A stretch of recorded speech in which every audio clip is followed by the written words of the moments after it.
Ben jij al begonnen aan de recepten op mijn website? Misschien is dit recept wat voor jou.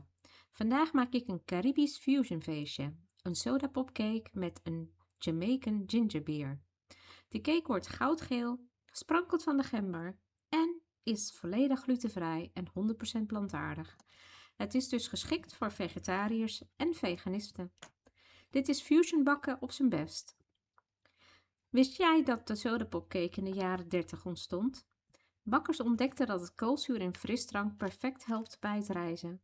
De bubbel in gemberbier doet hetzelfde, want het is ook een sodapopje, maar dan gemaakt met gember.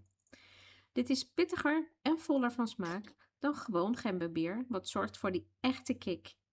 En dat geeft deze cake een mooie Caribische twist.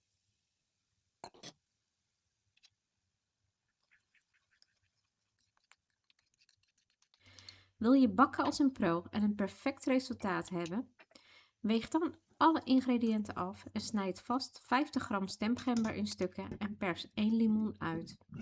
Verwarm de oven voor op 175 graden en open het gemberbier pas op het moment van gebruik, want je wil zoveel mogelijk koolzuur behouden in de cake. Gebruik alles op kamertemperatuur, zodat het beslag niet verstoord raakt door koude producten. Vet je vorm in en bestrooi het liever met rietsuiker dan met meel. Je krijgt met suiker een dunne, krokante, smakelijke en bruine buitenlaag die bovendien gemakkelijk loslaat van de vorm. En een cruciale tip: test wat korrels baking soda vooraf in wat limoensap. Bruist het, dan is het actief. Ik gebruik 200 gram maïsmeel en 100 gram sojameel voor de mooie gele kleur. De cake krijgt daar ook een fijne structuur van.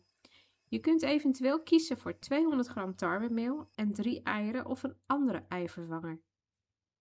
Ik gebruikte 150 gram rietsuiker, 1 theelepel gemberpoeder, 1 theelepel vanillepoeder en 1 zakje vanillesuiker, dat is 7 gram suiker. Deze 6 ingrediënten roer ik door.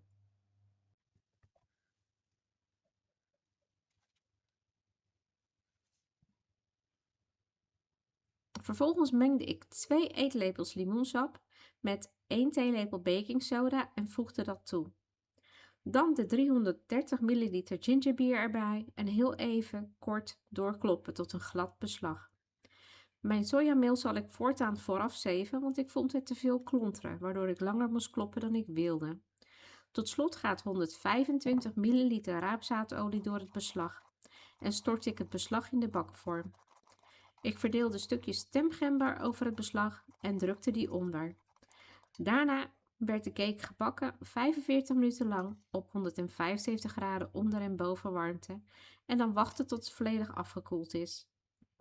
De 100% plantaardige cake is pas vormvast na het afkoelen, dus bak de cake ruim van tevoren zodat je de tijd hebt om het te bestrijken met een glazuur gemaakt van 1 eetlepel limoensap en 50 gram poedersuiker. Dit glazuur is lekker zoetzuur en aromatisch en past werkelijk perfect bij de gingerbeer soda popcake. De combinatie van het pit van de gember, het zuur van de limoen en de soda laat je smaakpapillen echt dansen. Geniet ervan en bedankt voor het kijken. Het recept kun je rustig nalezen op mijn website van Vera's Lifestyle Wereld. Daar zijn vertalingen en printjes beschikbaar, evenals honderden recepten en net zoveel motivaties voor een leuke leven. Inspireerde dit recept jou verder? Laat dan een like en een reactie achter. En geniet van je dag, waar mogelijk. Groetjes van mij, Vera.